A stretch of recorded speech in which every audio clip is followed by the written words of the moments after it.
అట్లన్నా నంద్యాల పట్టణంలోని కుందు నది ఒడ్డున వెలిసిన జమ్లా పరమేశ్వరి దేవాలయం తిరునాళ్ళ సందర్భంగా బోనాల పండుగ సందర్భంగా నిన్న అత్యంత వైభవంగా నంద్యాల పట్టణ ప్రజలు గ్రామాల ప్రజలు వచ్చి అమ్మవారిని దర్శించుకొని బోనాలు ఇవ్వడం జరిగినది, అమ్మవారికి సమర్పించడం జరిగినది.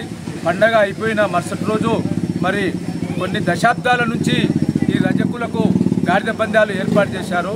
పెద్దలు మాజీ అధ్యక్షులు జమ్లా పరమేశ్వరి అధ్యక్షులు గార్ల రమణ గారు, మరి అలాగే ఇప్పుడు ప్రస్తుత ప్రెసిడెంట్ జగన్ గారు, మరి పరమేశ్వర్ రెడ్డి గారు గౌరవ అధ్యక్షులు, ఆయన ఆధ్వర్యంలో బ్రహ్మాండంగా కమిటీ ఆధ్వర్యంలో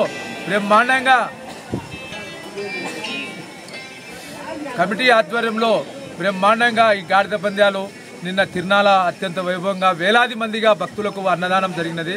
అమ్మవారి ప్రసాదం తీసుకొని వాళ్ళ కోరికలు నెరవేర్చుకొని అమ్మవారిని కృపకు పాత్రులైనారు.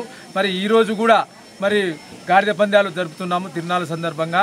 మరి గాడిదలు వచ్చిన రజకులకు అందరికీ కూడా ధన్యవాదాలు తెలుపుతున్నాము. ఎంతో ఖర్చుతో వ్యయ ప్రయాసాలతో కూడి మాకు ఈ దేవాలయం కాడికి జమ్లా పరమేశ్వరి దేవాలయం కాడికి వచ్చి ఈ పందాలను చూపిస్తున్నందుకు నంద్యాల ప్రజలకు వాళ్లకు అందరికీ విలేకరులకు ఎలక్ట్రానిక్ మీడియా వారికి మా తిరునాళ్ళ జయప్రదం చేసినందుకు అందరికీ ప్రతి చందాదారునికి ధన్యవాదాలు తెలుపుతూ మేము సెలవు తీసుకుంటున్నాము.